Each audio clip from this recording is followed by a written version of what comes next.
बिस्मिल्लाह अस्सलाम अला रसूलिल्लाह सल्लल्लाहु अलैहि वसल्लम। अस्सलाम वालेकुम स्टूडेंट, आज का जो दोबारा फिर हमारा स्टार्ट हो गया है लेक्चर नंबर 13 है केमिस्ट्री 9th का। तो आज हमने पढ़ना है शेल और सब शेल है। सबसे पहली बात जो हमने ये करनी है वो ये है कि बोहर एटॉमिक मॉडल जो आपने पढ़ा था तो उसके अंदर बेसिक यही था कि जो एनर्जी है ऑर्बिटल की वो क्या है, या ऑर्बिट की वो क्या है, क्वांटाइज्ड है। और बोहर ने ही इन्हें क्या कहा था, एनर्जी लेवल कहा था। क्या कहा था? Energy level. और कहाँ से ड्राइव किया था उसने? मैक्स प्लैंक की जो क्वांटम थ्योरी थी वहाँ से। तो अब ये जो आपको नज़र आ रहे हैं ये शेल्स हैं जिनको उसने क्या कहा था, एनर्जी लेवल कहा था। तो जो पहला शेल होगा ये हम ब्लू कलर के अंदर आपको नज़र आ रहा है, तो पहले शेल को हम कह सकते हैं कि ये n इसका जो है ना इक्वल टू 1 होगा। तो n हमारे पास क्या है, क्वांटम नंबर है। तो क्वांटम नंबर 1 का मतलब ये है शेल नंबर 1। ये क्या होगा जी, दूसरा शेल को क्वांटम नंबर 2 होगा। तीसरा शेल जो है उसका क्वांटम नंबर क्या होगा, 3 होगा। और फोर्थ शेल का क्वांटम नंबर क्या होगा, वो 4 होगा। अभी अपने ध्यान में सिर्फ रखें, क्या रखें, क्वांटम नंबर। क्वांटम नंबर क्या, क्वांटा से निकला है। क्वांटा का मतलब क्या, जिसके अंदर एनर्जी क्या होगी ऑर्बिट की, वो क्या होगी, फिक्स्ड होगी। हमने कहा था ना दैट इज क्वांटाइज्ड, ठीक है, वहीं से क्वांटम नंबर। तो पहले शेल को क्या क्वांटम नंबर क्या होगा, 1। दूसरे शेल का क्या होगा, 2। तीसरे का क्या होगा, 3। और फोर्थ का 4। अब इनका नाम भी रखें। अब यह है पहला जो शेल है उसका हमने नाम रखा है के। दूसरे शेल का नाम आगे के से हमने शुरू करना है, अल्फ़ाबेट से। के के बाद दूसरे का नाम क्या होगा, एल। उसके बाद क्या है, M, N and so on. ठीक हो गया। लेकिन जैसे हमने पहले बात की थी कि जो शेल है ये क्या है, ये हमने कहा था कि ये एनर्जी लेवल है। तो शेल को भी डिफ़ाइन कैसे करेंगे, तो हम शेल को डिफ़ाइन करेंगे उसके लिए हम क्या कह देंगे, अगर हम 3 वर्ड्स में बयान करें तो main energy level, main energy level. तो मेन एनर्जी लेवल को हम क्या कहेंगे, शेल कहेंगे। तो इसके अंदर जो आप डिस्ट्रीब्यूशन है एनर्जी की वो ये है कि जो सबसे पहला शेल है इसकी एनर्जी सबसे क्या होगी, लोअर होगी। इसके बाद एनर्जी क्या होती जाएगी, वो इंक्रीज होती जाएगी। बिल्कुल उसी तरह से जैसे हमने कहा था कि ये एक किस्म की पोटेंशियल एनर्जी है। ये पोटेंशियल एनर्जी क्यों है ये हमने इंशाल्लाह ताला पढ़ना है फर्स्ट ईयर सेकंड ईयर के अंदर। यहाँ पे बस अपना इतना ध्यान में रखें कि जो फर्स्ट शेल होगा उसकी एनर्जी सबसे लोएस्ट होगी, उसके बाद एनर्जी क्या होती जाएगी, इंक्रीज होती जाएगी। ये जो एनर्जी है इसको हम सिनोनिम करते हैं किसके साथ, पोटेंशियल एनर्जी के साथ, कि ये जो एनर्जी होगी ये कौन सी एनर्जी होगी, पोटेंशियल एनर्जी। इसका फर्स्ट शेल की एनर्जी कम होगी, सेकंड की उससे ज़्यादा होगी, थर्ड की उससे ज़्यादा होगी और फोर्थ की उससे ज़्यादा होगी। एक बात आपने पहले नोट की होगी, जब हमने defect of Rutherford atomic model कहा था तो हमने कहा था कि लाइन स्पेक्ट्रम बनता है। ये जो लाइन स्पेक्ट्रम बन रहा था वो हमने बात की थी जब हमने बोहर एटॉमिक मॉडल पढ़ा था कि जब इलेक्ट्रॉन एक ऑर्बिट से दूसरे ऑर्बिट में जंप करता है तो उससे हमें एक लाइट की लकीर मिलती है, लाइट की लाइन मिलती है। फिर वो इसमें से अगले में जंप करेगा फिर हमें लाइट मिलेगी, फिर उससे अगले में जंप करेगा फिर लाइट मिलेगी। तो इस तरह हमारे पास लाइंस बनी जाएंगी लाइट की। तो इसे हम कहते हैं लाइन स्पेक्ट्रम। फिर एक और साइंटिस्ट आया, उसने इसको मैग्नीफाई किया। तो मैग्नीफाई जब किया तो पता चला कि ये लाइन मजीद लाइन से मिलके बनी है।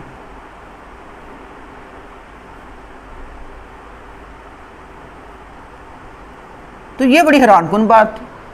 तो इसका मतलब ये था कि जो शेल है ये मजीद हमने क्या किया, डिवाइड किया। तो शेल को हम डिवाइड कर लेते हैं तो वो जो चीज़ बनेगी वो हमारे पास क्या कहलाएगी, सब शेल। तो इस जिस तरह हमने कहा था कि main energy level is called shell, तो अब हम क्या कहेंगे, सब एनर्जी लेवल ऑफ शेल। यानी कि हम सब शेल की डिफाइन करें तो सब शेल का हम कह सकते हैं कि ये क्या होगा, ये होगा sub energy level of shell. Shell का सब एनर्जी लेवल, क्योंकि शेल जो है उसको मजीद हमने आगे क्या कर दिया, वो डिवाइड कर दिया है। ठीक हो गया। मेन एनर्जी जैसे कि ये आपको नजर आ रहा है ये कहलाएगा शेल। ये मजीद अगर हम डिवाइड करते हैं तो ये क्या कहलाएगा हमारे पास, सब शेल। तो सब शेल की एनर्जी भी क्या होगी, वो सब एनर्जी लेवल होगा। ठीक है। और शेल की एनर्जी क्या होगी, वो मेन एनर्जी लेवल होगा। अच्छा जी,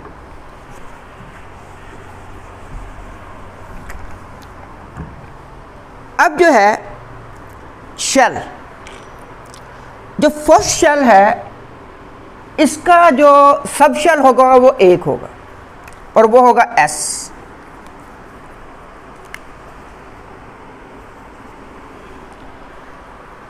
क्वांटम नंबर 2 जो है यानी कि दूसरा जो हमारे पास शेल है, इसका जो एनर्जी लेवल हम कहेंगे सब एनर्जी लेवल होगा, तो क्वांटम नंबर 2 के दो सब शेल होंगे, एक होगा S और एक क्या होगा P। थर्ड जो हमारे पास होगा उसके 3 होंगे, S, P और D। फोर्थ के 4 होंगे, S, P, D और F। इसका मतलब ये हुआ कि जो हमारे पास मेन एनर्जी लेवल है इसको हम क्या कर सकते हैं, ये डिवाइड कर सकते हैं। ये डिवाइड करके क्या बनाएगा, ये बनाएगा सब एनर्जी लेवल या सब शेल कह लें। और सब शेल में जो क्वांटम नंबर 1 है यानी कि उसके अंदर क्या होगा, ये K के एक ही सब शेल होगा, वो होगा S सब शेल। अच्छा, अब ये बताएं कि क्वांटम नंबर 2 के कितने होंगे, इसको हम किसे डिनोट कर रहे हैं, L से। L के कितने होंगे, 2 होंगे, एक होगा S और एक होगा P। अगर क्वांटम नंबर 3 हो तो उसका जो नाम है ऑर्बिट शेल का वो क्या होगा, M। इसके 3 होंगे, S, P और D सब शेल। और अगर क्वांटम नंबर 4 होगा तो इसका जो नेम होगा N है, तो इसके अंदर कितने होंगे, 1, 2, 3, 4, यानी कि जो शेल का नंबर होगा उतने उसके अंदर क्या होंगे, सब शेल्स होंगे। ये जो सब एनर्जी लेवल है ये मजीद फिर डिवाइड होता है। अच्छा, अब बात क्या है कि ये जो बात है कि ये मजीद डिवाइड होता है, ये बात बुक की जो थ्योरी है उसमें नहीं लिखी हुई, लेकिन MCQ पूछा हुआ है कि P शेल के कितने ऑर्बिटल्स होते हैं। तो इसलिए मैं आपको बता देना चाहता हूँ कि जिस तरह हमने कहा है कि जो मेन एनर्जी लेवल है ये डिवाइड होकर सब शेल बनाता है, तो सब एनर्जी लेवल जो है ना ये भी डिवाइड हो सकता है और ये डिवाइड होकर क्या बनाता है, ऑर्बिटल्स। क्या बनाता है, ऑर्बिटल्स। अब ऑर्बिटल्स कैसे बनेंगे वो भी अब देख लेते हैं। तो अब सब शेल कौन कौन सा है, एक है S, एक है P, एक है D और एक है F। अब क्या है कि S सब शेल जो है इसके अंदर 2 इलेक्ट्रॉन होते हैं, P के अंदर 6 होते हैं, D के अंदर 10 इलेक्ट्रॉन होते हैं और F के अंदर कितने होते हैं, 14 इलेक्ट्रॉन होते हैं। S के अंदर कितने होंगे, 2, P के अंदर 6, D के अंदर 10 और F के अंदर कितने होंगे, 14। अब इसे मज़ीद डिवाइड करेंगे वो तो कैसे होंगे, तो वो इस तरह से है कि जो एक शेल है, यानी कि अगर फर्स्ट शेल की बात करें तो ये आपने शेप बनी हुई देखी होगी एटॉमिक की, तो उसके अंदर कहता है कि एक जो ऑर्बिटल होता है उसके अंदर ज़्यादा से ज़्यादा 2 इलेक्ट्रॉन क्या करते हैं, रिवॉल्व कर सकते हैं। कितने इलेक्ट्रॉन, 2 इलेक्ट्रॉन। और वो 2 इलेक्ट्रॉन जो रिवॉल्व कर रहे होंगे तो उनका जो है वो कहता है कि एक चलेगा क्लॉकवाइज, क्लॉक कैसे चलता है, ऐसे चलता है, तो ऐसे क्लॉकवाइज घूमेगा, रोटेट करेगा, और एक चलेगा उसके किसके भला, एंटी क्लॉकवाइज रोटेट करेगा। तो एक ऑर्बिटल में 2 से ज़्यादा इलेक्ट्रॉन रिवॉल्व नहीं करेंगे। अब उसी ही दायरे के अंदर दूसरा जो है ना ऑर्बिटल बनेगा उसके अंदर भी 2 इलेक्ट्रॉन क्या करेंगे, रिवॉल्व करेंगे। तो इस तरह से अगर हम कहेंगे एक ऑर्बिटल में 2 इलेक्ट्रॉन आ सकते हैं, तो इसका मतलब ये हुआ कि जो S सब शेल होगा इसका एक ऑर्बिटल होगा। और ये हम कहते हैं कि ये क्या होता है, ये सर्कुलर होता है, स्फीयर होता है। जो P ऑर्बिटल है यानी कि P हमारे पास सब शेल है, इसके अंदर 6 है, 6 को 2 पे डिवाइड करें कितना मतलब 3, तो इसके 3 ऑर्बिटल्स होंगे। एक की शेप इस तरह होगी, एक की शेप जो है ना ये ऐसे होगी और एक की शेप जो है वो ऐसे होगी। तो ये आप अगली क्लास में जाके पढ़ेंगे। पर आपने सिर्फ इतना ध्यान में रखना है कितने ऑर्बिटल बनते हैं। तो कितने ऑर्बिटल बनेंगे उसको 2 पे डिवाइड करते जाएंगे तो हमारे पास ऑर्बिटल आते हैं। अच्छा, आप ये बताएं कि आप खुद बताएं 10 को किस पे डिवाइड करें, 2 पे, तो कितने ऑर्बिटल बने इसके, 5। तो इसका मतलब ये है कि d orbital, d sub shell के अंदर 5 क्या होंगे, ऑर्बिटल्स होंगे। अच्छा, एफ का बताएं फिर आप, ठीक है, 7 ऑर्बिटल्स। तो ये 2 बातें पता लग गई आपको। पहली बात क्या थी, मेन एनर्जी लेवल को हम क्या कहेंगे, शेल। और सब एनर्जी लेवल क्या कहलाएगा, वो सब शेल कहलाएगा। जो शेल है उसको हम डिवाइड करते हैं किसके अंदर, सब शेल में, जैसे कि एस पी डी एफ। के के अंदर एक सब शेल है, एल के अंदर 2 सब शेल हैं, एम के अंदर 3 सब शेल हैं और एन के अंदर क्या है 4 हैं। इसी तरह से जो सब शेल है वो भी डिवाइड होगा। वो कैसे डिवाइड होगा कि एस के अंदर 1 ऑर्बिटल होगा, वो ऑर्बिटल में डिवाइड होगा, पी के अंदर 3 ऑर्बिटल होंगे, डी के अंदर 5 ऑर्बिटल होंगे और एफ के अंदर क्या होंगे 7 ऑर्बिटल होंगे। अब बात आ जाती है कि इलेक्ट्रॉनिक जो है इलेक्ट्रॉन्स कैसे डिस्ट्रीब्यूशन होगी। तो इलेक्ट्रॉनिक डिस्ट्रीब्यूशन के लिए हमारे पास एक फार्मूला है, वो है 2n²। क्या फार्मूला है, 2n²। अब 2n² में मतलब क्या है कि n का है, n है क्वांटम नंबर। तो अगर हम देखें कि k शेल के अंदर कितने जो है ना इलेक्ट्रॉन होंगे, तो हम ये फार्मूला अप्लाई करते हैं। n का मतलब क्या, क्वांटम नंबर। तो ये हमने 2 लिखा, n की वैल्यू क्या है, k के अंदर 1 है, इसका हम क्या लेंगे, स्क्वायर लेंगे। तो 1 का स्क्वायर क्या आएगा, 1 नहीं आएगा। तो 2 को 1 से मल्टीप्लाई किया तो 2। इसका मतलब यह है k शेल के अंदर कितने इलेक्ट्रॉन होंगे, 2 इलेक्ट्रॉन होंगे। तो हम k शेल के अंदर 2 इलेक्ट्रॉन बना देते हैं। अच्छा, l शेल के अंदर कितने होंगे, तो l का क्वांटम नंबर देखें क्या है, l का क्वांटम नंबर क्या है 2। तो n की वैल्यू क्या रखेंगे, 2 रखेंगे। 2 का क्या लेंगे, स्क्वायर। ये एमसीक्यू भी बन सकता है और शॉर्ट क्वेश्चन भी आ सकता है कि इतने शेल के अंदर या k शेल के अंदर या m शेल के अंदर कितने इलेक्ट्रॉन होंगे। तो ये फार्मूला ये ऐसे ही अप्लाई करना है आपने। तो l जो है तो उसका क्वांटम नंबर क्या है 2। तो 2 का हम स्क्वायर लेंगे, 2 का स्क्वायर क्या होगा जी 4, बिल्कुल ठीक है। तो 4 2 और क्या होगा 8। तो इसके अंदर कितने इलेक्ट्रॉन आ जाएंगे, 8 इलेक्ट्रॉन आएंगे। तो ये हमारे पास क्या है 2, l का जो है l शेल का ये क्या है जी क्वांटम नंबर 2 है। तो उसके अंदर 8 इलेक्ट्रॉन आएंगे। अब जो इलेक्ट्रॉन हमने बनाने हैं ये जोड़े जोड़े बनाने हैं, 1 2 3 4 5 6 7 8, ठीक है।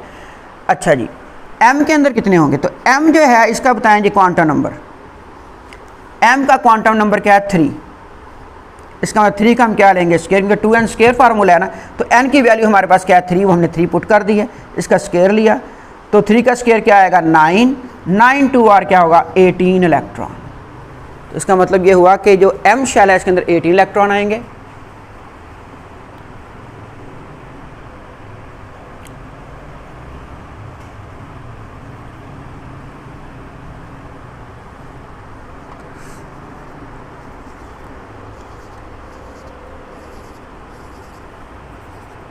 और ये 18 इलेक्ट्रॉन, ठीक है।